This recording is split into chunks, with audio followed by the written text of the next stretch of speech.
Hello students, अस्सलामु अलैकुम। उम्मीद है कि आप लोग सब खैरियत से होंगे।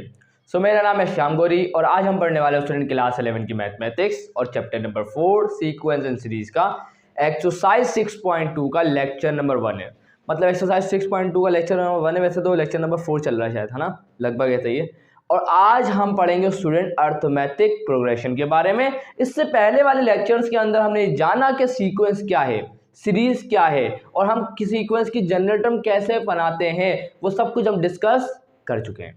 अब हम पढ़ने जा रहे हैं खास सीक्वेंस को जिसका नाम है अर्थमेटिक सीक्वेंस या अर्थमेटिक प्रोग्रेशन। शॉर्ट फॉर्म में उसे बोला जाता है एपी। ए माने अर्थमेटिक, पी माने प्रोग्रेशन, ए डॉट पी लिखते हैं। क्लियर? चले भाई, अभी अर्थमेटिक प्रोग्रेशन की या अर्थमेटिक सीक्वेंस की खास बात क्या है, पहले तो ये बात जानना जरूरी है। और जब हमें उसकी खास बात पता चल जाएगी तो फिर हम अप्रोच करेंगे जनरल टर्म की तरफ। क्योंकि याद रखें, जो भी सीक्वेंस हम पढ़ेंगे, क्योंकि हमें एक बात पता है, हर सीक्वेंस की क्या होती है, जनरल टर्म होती है। इसी तरीके से ये अर्थमेटिक प्रोग्रेशन है या सीक्वेंस आप बोले तो ये भी एक सीक्वेंस है एक तरह की, तो इसकी भी क्या होगी, एक जनरल टर्म होगी। तो उसके फॉर्मूला हमें ड्राइव करना पड़ेगा। आज की वीडियो ज़्यादा लंबी नहीं करूंगा, आपको मैं फॉर्मूला ड्राइव कराऊंगा और एक दो एग्जांपल करा के इस वीडियो का एंड करूंगा। कोई मसला यहाँ तक नहीं है। चले, ये है अर्थमेटिक प्रोग्रेशन है क्या। तो भाई देखिए, सीक्वेंस तो आप पढ़ चुके हैं, कॉमा कॉमा नजर आता है तो सीक्वेंस है। सीरीज होगी तो प्लस माइनस को जो भी नजर आ सकता है। क्लियर?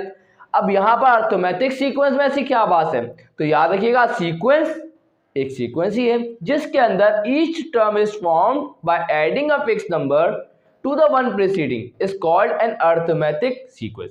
जो इन्होंने बात बोली मैं आपको आसान जबान में समझाता हूँ। उन्होंने बोला एक फिक्स नंबर होता है, इस सीक्वेंस के अंदर एक फिक्स नंबर होता है कि उस फिक्स नंबर को, ये देखिए आपको ये बातें बता चुका हूँ। फर्स्ट टर्म को हम क्या बोल सकते हैं, A1 भी बोल सकते हैं, T1 भी। सेकंड टर्म को हम क्या बोल सकते हैं, A2 या T2।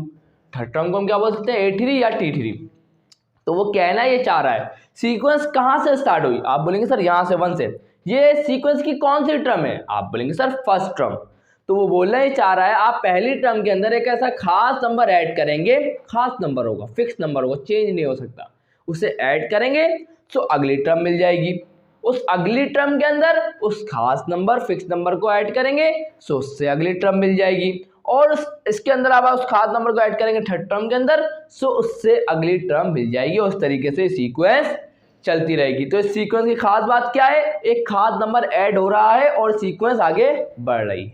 इसी सीक्वेंस को हम, जहां भी ऐसी सीक्वेंस आपको नजर आ जाए जिसके अंदर फिक्स नंबर ऐड होकर आ रहा हो आगे, तो इसका मतलब है उस सीक्वेंस को आप नाम देंगे किसका, अर्थमेटिक प्रोग्रेशन का या अर्थमेटिक सीक्वेंस का। कितनी आसान बात थी, समझ में आ गई। अब स्टूडेंट वो फिक्स या खास नंबर हमें कैसे पता चलेगा। फॉर एग्जाम्पल, मुझे किसी ने सीक्वेंस दे दी, मैं भी बहुत खुश हो गया देखने के बाद। वो सीक्वेंस दे दिया, मुझे उस सीक्वेंस को पहचानना है क्या जो उसने मुझे सीक्वेंस दी है क्या वो एपी है। सो उसका क्या तरीका होगा सर, वो मैं बता देता हूँ। पहले उस एपी हमने खास बात पढ़ी, खास नंबर ऐड होके आ रहा है। चलिए खास नंबर को मालूम करते हैं। मैं जानना चाहता हूं इस सीक्वेंस के लिए वो खास नंबर क्या होगा, वो फिक्स नंबर क्या होगा। तो पहली वाली टर्म को हम T1 बोलते हैं, सेकंड वाली टर्म को हम T2 बोलते हैं और थर्ड वाली टर्म को T3 बोलते हैं। अगर आपको कभी भी कोई सीक्वेंस मालूम करनी है वो एपी है, तो शुरू की 3 टर्म का पता होना बहुत लाजमी है। शुरू की 3 टर्म का, क्लियर है, या तो बीच की किसी 3 टर्म का, बीच की किसी 3 टर्म का, कोई सीक्वेंस की किसी भी बीच के अंदर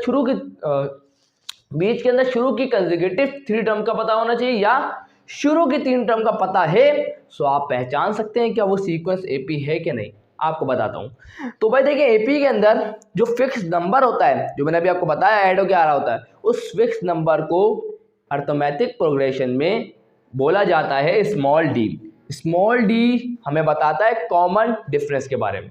कॉमन डिफरेंस क्यों कहा जाता है अभी बता देता हूं।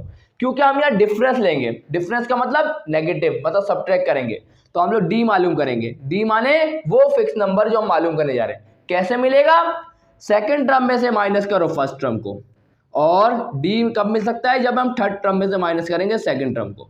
अगर हमने ऐसा किया, ऐसा करने के बाद अगर इन दोनों सेकंड टर्म में से फर्स्ट टर्म को माइनस किया और थर्ड टर्म में से सेकंड टर्म को माइनस किया, तो अगर वैल्यू सेम आ गई, क्या आ गई, वैल्यू सेम आ गई, कॉमन डिफरेंस सेम आ गया। इसका मतलब ये होगा कि वो जो सीक्वेंस आपको दी गई है वो एक अर्थमेटिक प्रोग्रेशन है।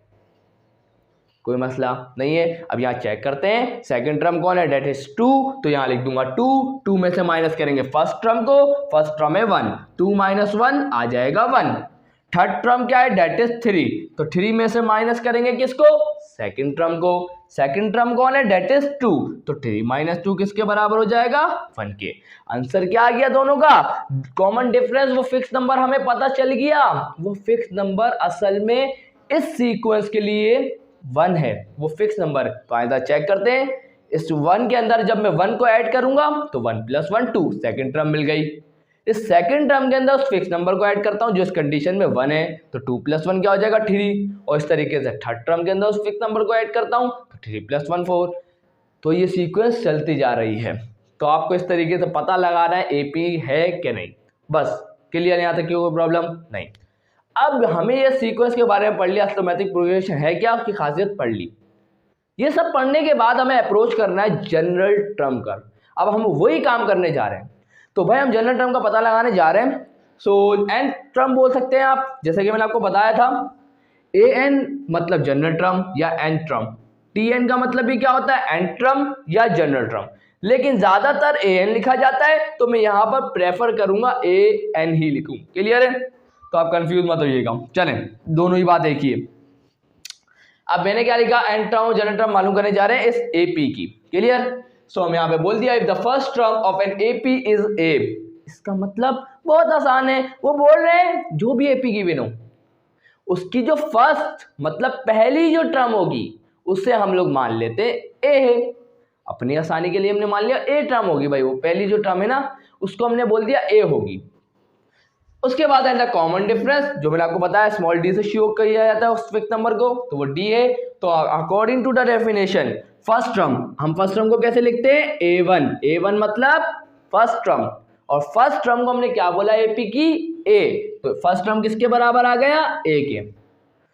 चले भाई सेकंड टर्म की बात करते हैं, सेकंड टर्म क्या होगी, चले इधर चेक करते हैं। भाई देखो स्टूडेंट, हमने अभी क्या देखा, हमने ये बात नोटिस करी कि अगली आने वाली टर्म, फर्स्ट टर्म तो हमने ए मान ली, अगली आने वाली टर्म एक खास नंबर ऐड किया जाता है तो वो आती है सेकेंड टर्म। तो हम ऐड किस में कर रहे हैं, फर्स्ट टर्म के अंदर हम उस खास नंबर को ऐड करेंगे तो मिलेगी सेकेंड टर्म। तो फर्स्ट टर्म के अंदर ऐड करना है, तो फर्स्ट टर्म को हमने ए बोला है तो ए के अंदर उसको ऐड करेंगे, और ए के अंदर किसको ऐड करेंगे, आप बोलेंगे सर उस खास नंबर को, और उस खास नंबर को हमने क्या बोला है, कॉमन डिफरेंस कहा जाता है। कॉमन डिफरेंस को हम किसके नाम से बोलते हैं, डी। तो इसका मतलब मैं डी को ऐड करूंगा तो मुझे मिल जाएगी सेकंड टर्म। अब बात करें थर्ड टर्म की, तो थर्ड टर्म कैसे मिलेगी सर, क्योंकि आपको पता है जनरल टर्म बनाने के लिए या एन टर्म बनाने के लिए 3 टर्म का पता होना लाजमी है। 3 टर्म पता है तो आप किसी भी सीक्वेंस की जनरल टर्म बना सकते हैं। चले भाई, एक टर्म पता चल गई, दूसरी टर्म भी पता चल गई, सर तीसरी टर्म का क्या करें, आए जरा वापस नोटिस करते हैं। ठीक है, एक बात का ख्याल रखें, यहाँ ए नजर आया फर्स्ट टर्म में, बिल्कुल आया, सेकंड टर्म में ए नजर आया, बिल्कुल आया, अब थर्ड टर्म में भी ए का नजर आना जरूरी है। तो मतलब ये एक बात तो कंफर्म है, ए तो आएगा भाई, क्या आएगा, ए तो आएगा, ए को लाना पड़ेगा भाई। तो ए मैं ले आया, अब ए के अंदर किसको ऐड करूं, आए जरा सोचते हैं इस बात को। यहां पर थर्ड टर्म कैसे आई, आए जरा गौर करते हैं इस बात पर। फर्स्ट टर्म को तो लेना है, तो फर्स्ट टर्म क्या है इस कंडीशन के लिए, 1 है। चले भाई 1 है, उसके अंदर ऐड करेंगे। अब किसको ऐड करूं कि मुझे 3 मिल जाए, इस कंडीशन में थर्ड टर्म कौन है, 3, और मैं चाहता क्या हूं थर्ड टर्म, तो थर्ड टर्म के लिए मुझे 1 के अंदर किसको ऐड करना पड़ेगा, आप बोलेंगे सर आपको ऐड करना पड़ेगा 2। जब आप 1 + 2 करेंगे तो आपको 3 मिलेगा, और 3 कौन है, इस सीक्वेंस की थर्ड टर्म है, और यहाँ हम थर्ड टर्म के लिए काम कर रहे हैं। क्लियर है, चले, तो इसका मतलब है कॉमन डिफरेंस के अंदर 2 ऐड करना पड़ेगा। मैंने बोला सही है भाई, लेकिन 2 कैसे आएगा, तो भाई देखिए मैंने बोला कॉमन डिफरेंस हमारे पास इस कंडीशन के लिए क्या है, 1, उस कंडीशन ही छोड़े, तो यहाँ पे मैं लिख सकता हूँ 2D। अब सर आपने बोला 2D क्यों लिख रहे हैं, तो मैं आपको बताता हूँ ना, इस सीक्वेंस में कॉमन डिफरेंस कितना है, 1। तो अगर मैं इस बात को ऐसे लिख दूं 2 × 1, तो क्या कोई फर्क पड़ गया क्या, 2 × 1 लिखने से, नहीं, 2 × 1 2 ही होगा, और 2 + 1 क्या हो जाएगा 3, तो इसका मतलब 2 टाइम्स ये 1 क्या है असल में common difference, 2 times the common difference है। क्लियर? तो यहाँ पे मैं 2D लिख दिया मैंने यहाँ पर। क्लियर? कोई मसला यहाँ तक नहीं होना चाहिए, आसान सी बात है। चले भाई, अब आपको पता है हमें एक चीज़ नोट करनी पड़ती है, तो यहाँ पर मैं चलता हूँ, 3 डॉट लगा देता हूँ, चलती रहेगी। अब हम बात करेंगे एन टर्म या जनरल टर्म की, है ना, या तो आप एन टर्म बोल सकते हैं या तो आप जनरल टर्म। अब हमें अप्रोच लगाने के लिए कुछ इसमें कॉमन देखना पड़ेगा, है ना। तो मैंने देखा यहाँ 1 है तो यहाँ कहीं 1 ही नज़र नहीं आ रहा, यहाँ 2 है तो यहाँ कहीं 2 नज़र नहीं आ रहा, यहाँ 3 है तो यहाँ कहीं 3 नज़र नहीं आ रहा, क्योंकि अब हमारे को 1 2 3 मतलब फर्स्ट टर्म की बात है तो कहीं ना कहीं 1 नज़र आना चाहिए इसके अंदर, फर्स्ट टर्म के अंदर नहीं आ रहा। सेकंड टर्म की बात करें तो कहीं ना कहीं 2 नज़र आना चाहिए, नहीं आ रहा। इस वजह से मैं इसको कुछ अलग तरीके से लिखता हूँ। क्या करता हूँ मैं, इनको कुछ अलग तरीके से लिखता हूँ। मैं क्या करता हूँ, मैं इस ए को पता है कैसे लिख सकता हूँ, ए प्लस मुझे 1 लाना है ना, मैं ले आता हूँ 1 को, मैं ले आया 1 को। लेकिन आप किसी भी चीज़ को जब लाएंगे तो उसे ऐड या सब्ट्रैक्ट करके लाना पड़ता है, तो अपनी मर्जी से नहीं ला सकते। तो मैं प्लस का 1 लाया हूँ तो मुझे माइनस का 1 भी लाना पड़ेगा, तो 1 के मुताबिक 1 तो आ गया, लेकिन प्लस का 1 माइनस का 1 कैंसिल होकर वापस ए आ जाएगा, मतलब आ रहा है, कोई मसला नहीं है। चलें आगे बढ़ते हैं। अब मैं क्या करता हूँ, इसको कैसे लिख सकता हूँ, ए लिखूंगा, लिख दिया, प्लस लिख दिया, अब ये डी है ना। अब मैं क्या करता हूँ, इस डी को मैं क्या लिख सकता हूँ, इसको देखिए 2 लाना है, हमारे दिमाग में क्या है 2 लाना है, 2 यहाँ है, 2 लाना पड़ेगा। तो अब 2 लाने के लिए मैं, इसके पास अभी कोफिशिएंट क्या है 1, तो इसका मतलब मैं ऐसे नहीं लिख सकता क्या 2 माइनस का 1 इंटू डी। आप बोलेंगे सर बिल्कुल, क्योंकि 2 माइनस 1 क्या होता है 1, और हमारे मुताबिक 2 नज़र आ गया, तो इसका मतलब यहाँ डी से मल्टीप्लाई किया है तो यहाँ भी मैं डी से होगा ही, होते हुए ना चाहो या कोई मसले वाली बात नहीं, क्योंकि प्लस का 1 माइनस का 1 क्या होगा 0, और 0 multiply by anything will be 0। इसके मुताबिक मैंने लिख दिया। अब आगे बढ़ते हैं, अब इसको देखते हैं। तो ए तो आ रहा है ये सब में, तो ए को ऐसे लिख दूंगा प्लस। अब 2 है और यहाँ चाहिए 3, तो इसके मुताबिक तो इसके अंदर 3 नज़र आना चाहिए, तो 3 नज़र नहीं आ रहा, 2 आ रहा है, तो मैं क्या करता हूँ 3 में से माइनस करवा देता हूँ 1 को और उसको मल्टीप्लाई करवा देता हूँ, कॉमन डिफरेंस है, क्योंकि कॉमन डिफरेंस इसमें है, डी है, डी अपनी जगह पर ही है। सिर्फ क्या है 2 को हम कैसे लिख सकते हैं 3 माइनस का 1, ये हमने क्यों किया, क्योंकि यहाँ थर्ड टर्म की बात थी, 3 नज़र नहीं आ रहा था तो 3 को लाना पड़ा। यहाँ सेकंड टर्म की बात थी, सेकंड नज़र नहीं आ रहा था, 2 नज़र नहीं आ रहा था, इसलिए हमने 2 को नज़र लगाने के लिए 2 को लाने के लिए 2 माइनस 1 लिख दिया। यहाँ 1 नज़र नहीं आ रहा था तो 1 लिया है, कोई मसला नहीं है, कोई मसला नहीं है। चलें अब जनरल टर्म को अप्रोच कर सकते हैं बहुत आसान तरीके से। कैसे? अब ज़रा इस बात पर नोट करें, यहाँ फर्स्ट टर्म में ए आ रहा है, बिल्कुल आ रहा है, सेकंड टर्म में ए आ रहा है, बिल्कुल आ रहा है, थर्ड टर्म में ए आ रहा है, आप बोल रहे सर आ रहा है, इसका मतलब हर आने वाली टर्म के अंदर ए तो आ रहा है, तो ए को मैं लिख देता हूँ। उसके बाद प्लस प्लस प्लस, हर आने वाली टर्म में प्लस होगा तो प्लस भी लिख देता हूँ। अब नोट करने वाली बात ये, जब मैं फर्स्ट टर्म की बात कर रहा था यहाँ 1 था, जब मैं सेकंड टर्म की बात कर रहा था यहाँ 2 था, जब मैं थर्ड टर्म की बात कर रहा था यहाँ 3 था, और जब मैं एन टर्म की बात करूंगा तो यहाँ क्या आ जाएगा n, तो यहाँ पर आ जाएगा n। अब जरा गौर फरमा लें, -1 -1 -1, आगे हर आने वाली टर्म में क्या होगा -1 होगा, तो मैं -1 भी लिख देता हूँ। उसके बाद डी डी डी, हर आने वाली टर्म में डी भी होगा, सो मैं डी को भी लिख देता हूँ। यहाँ जाके वो स्टूडेंट हमने जनरल टर्म मालूम कर ली। क्या कर ली? जनरल टर्म मालूम कर ली। किसके लिए है? एपी के लिए। अगर कोई सीक्वेंस एपी है और आपको उसकी कोई भी कॉमन टर्म मालूम करनी है, मतलब 20वीं टर्म, जनरल टर्म उसे जो बोलते हैं हम लोग, 20वीं टर्म मालूम करनी है, फॉर्मूला लगा के 20वीं टर्म मालूम कर सकते हैं। क्लियर है? तो ये एपी के लिए ही काम करेगा, कोई और अगर सीक्वेंस है तो उसके लिए फॉर्मूला वैलिड नहीं। एपी होनी चाहिए। सबसे पहले आपको ये जानना पड़ेगा जो सीक्वेंस आपको दी जा रही है, अगर एपी है, बिना कोई टेंशन के, बिना कोई टेंशन के आप ये फॉर्मूला अप्लाई करें, आपको उसकी कोई भी टर्म मालूम करनी हो मालूम कर सकते हैं। तो ये तो सिर्फ आपको समझाने के लिए था। इसके कुछ 2 एग्जांपल मैं आप लोगों को करवाऊंगा ताकि आपका कॉन्सेप्ट क्लियर हो। यहाँ जो ये ए है वो असल में क्या है? फर्स्ट टर्म है, इस बात को भी याद रखिएगा ताकि आप भूल ना जाए। तो ए कौन है? First term. डी कौन है? कॉमन डिफरेंस है। जो फिक्स नंबर है कैसे निकालेंगे? सेकेंड टर्म में से माइनस करेंगे, फर्स्ट टर्म को तो मिल जाएगा। चले भाई, उसके बाद यहाँ पर एन क्या होगा? असल में नंबर ऑफ टर्म्स होती है। अगर आप 20वीं टर्म की बात करेंगे तो एन की वैल्यू क्या हो जाएगी? 20। अगर आप 50वीं टर्म की बात करेंगे तो एन की वैल्यू 50 हो जाएगी। क्लियर? बस यही है, और क्या बताऊँ, ए एन का मतलब तो जनरल टर्म है। अब आए ज़रा 2 एग्जाम्पल मैं आपको करवाता हूँ, उसके बाद इस वीडियो को एंड कर देंगे। तो यहाँ आपके सामने example number 1 and example number 2 आ चुकी है। आए इसे जल्दी से कर लेते हैं। एग्जाम्पल नंबर 1 में बोल रहे हैं फाइंड द 10th टर्म, मतलब 10वीं टर्म मालूम करो ऑफ द एपी, बता दिया एपी है, और उसके बाद ये आपके सामने सीक्वेंस है। चलें भाई जल्दी से देख लेते हैं। सो भाई देखिए, सबसे पहले तो आपको लिखना होगा सॉल्यूशन। सॉल्यूशन लिखने के बाद आप लिखेंगे हेयर हमारे पास क्या क्या गिवन है। आप बोलेंगे सर क्या गिवन है हमारे पास। उसमें आपको मैंने एक बात बताई थी, जो भी सीक्वेंस हो उसकी जो पहली फर्स्ट टर्म होती है उसे हम लोग क्या कहते हैं। आप बोलेंगे सर ए बोलते हैं। तो ए इस कंडीशन में कौन है, फर्स्ट टर्म कौन है, 2, तो ए की वैल्यू क्या हो गई, आप बोलेंगे सर 2 हो गई। बिल्कुल सही। अब मुझे जरा ये बताएं, हमें 10वीं टर्म मालूम करनी है ना। आप बोलेंगे सर बिल्कुल। तो एन की वैल्यू क्या हो गई, 10, क्योंकि मैंने आपको बताया था एन क्या बताता है, नंबर ऑफ टर्म्स। तो हमारे पास जब 10वीं टर्म की बात करेंगे तो एन की वैल्यू 10, 50वीं टर्म की बात करेंगे तो एन की वैल्यू 50। तो यहाँ 10वीं टर्म की बात कर रहे हैं तो यहाँ पर एन की वैल्यू कितनी हो गई, 10 हो गई। सर अब क्या करें, तो भाई देखिए एक चीज रह गई, ये एपी है, इसका कॉमन डिफरेंस आपको निकालना होगा। कॉमन डिफरेंस कैसे निकालेंगे, सेकंड टर्म में से फर्स्ट टर्म को माइनस करके। सेकंड टर्म कौन है, डेट इज 5, सॉरी हाँ, और फर्स्ट टर्म कौन है, डेट इज 2। तो 5 - 2 किसके बराबर आ गया, 3 के। इतनी इंफॉर्मेशन हमें पता थी। अब हम क्या मालूम करना है, हमें मालूम करना है 10वीं टर्म, मतलब T10 हमें मालूम करना है। तो बाय यूजिंग, किसको यूज करेंगे, बाय यूजिंग, हमें पता है Tn का फॉर्मूला क्या होता है, a + n-1 का d। ये फॉर्मूला अभी तो पढ़ाया था, उसमें फर्क क्या था, an लिखा था, यहाँ पे क्या लिखा हुआ Tn, दोनों एक ही है, कंफ्यूज मत होइएगा। चलें, तो ये फॉर्मूला एन टर्म का, हमने बोला बिल्कुल सही है। अब क्या करेंगे, 10वीं टर्म मालूम करनी है, मतलब T10 मालूम करना है। तो यहाँ पे लिख दूंगा T10। देखें भाई ये जनरल टर्म का फॉर्मूला था।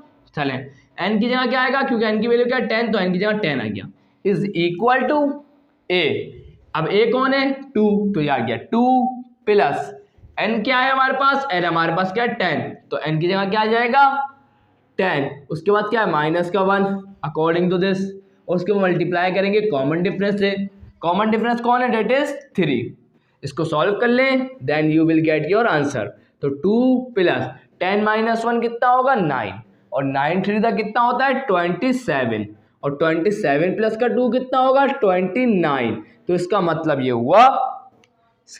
हुआ, हमारे पास 10वीं टर्म क्या हो गई 29। तो अब यहाँ लिख देंगे थर्ड इस तरह, the 10th term of the sequence is, the 10th term of the sequence is, 10th term of the sequence is, of the sequence is 29।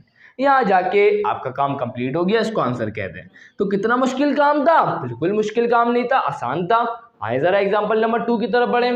लिखा हुआ है find the number of terms. मैंने क्या बोला था, एन की, एन क्या होता है असल में, नंबर ऑफ टर्म्स, और वो क्या बोल रहा है, मालूम करें, मतलब इस बार एन को मालूम करना है। तो सबसे पहले लिखेंगे सॉल्यूशन। अभी सवाल पूरा पढ़ा नहीं है मैंने, हमें एक बात पता चल गई, एन को मालूम करना है। चले, और एपीबीए सीक्वेंस, और हमें बता रहे हैं ए की वैल्यू क्या है 3, तो मैंने बोला ए की वैल्यू हमें पता है 3 है, और डी की वैल्यू क्या गिवन है 7, और ए एन की वैल्यू क्या गिवन है, ए एन हमारे पास गिवन है 59। अब हमें बताना है एन की वैल्यू क्या होगी। हम यूज करेंगे किसको, क्योंकि एपी की बात है, एपी है, तो हम यूज करेंगे ए एन बराबर होता है किसके, ए + n-1 इंटू डी के। ये बात हम पढ़ के आ गए। ए एन हमारे को क्या गिवन है, ए एन हमारे पास है 59 इज इक्वल टू, ए हमारे पास कितना है 3 प्लस एन हमारे पास मालूम करना है, और डी हमारे पास है 7। यहाँ तक कोई प्रॉब्लम नहीं है, खुश है, बिल्कुल खुश रहे। प्लस का 3 है, इक्वल टू दूसरा जगह क्या होगा, माइनस का 3, 7 × n क्या होगा 7n, माइनस प्लस माइनस 7 × 1 7 होगा। 59 में से 3 गए तो कितने बचेंगे 56 इज इक्वल टू, ओहो एक और काम करता हूँ, माइनस का 7 है, इक्वल टू दूसरी साइड आगे क्या होगा, प्लस का 7 इज इक्वल टू 7n। यहां तक कोई प्रॉब्लम तो नहीं होनी चाहिए, इंशाल्लाह नहीं होगी। 56 के अंदर ऐड करेंगे 7 को तो इट विल बिकम 63। तो ये हो जाएगा 63 इज इक्वल टू 7n। सही ऐड हो गया। अब यहाँ ये 7 है, यहाँ जो n के साथ मल्टीप्लाई हो रहा है, इक्वल टू दूसरी साइड क्या होगा, डिवाइड होगा। क्लियर है। तो हमारे पास n की वैल्यू क्या निकल के आ जाएगी, 7 1 ज़ा 7, 7 9 ज़ा 63। तो n की वैल्यू क्या आ गई, हमारे पास 9 आ गए।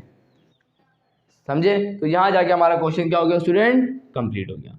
तो बताएं कितना मुश्किल काम था, नहीं है मुश्किल काम, समझ में आ रही है। सो आज की वीडियो बहुत छोटी सी बनाई क्योंकि बहुत बिजी हूँ। क्लियर है। सो आज की वीडियो बस छोटी सी बने, आपको एग्जांपल करा दी। इंशाल्लाह नेक्स्ट वीडियो से क्वेश्चन भी करेंगे, आपके सारे कॉन्सेप्ट भी क्लियर करूंगा। आज की वीडियो यहीं तक एंड करता हूँ। वीडियो अच्छी लगी लाइक जरूर कर दीजिएगा, चैनल को सब्सक्राइब करके बेल आइकन प्रेस करके ऑल पे जरूर क्लिक करिएगा। सो मिलता हूँ नेक्स्ट वीडियो में, तब तक के लिए अल्लाह।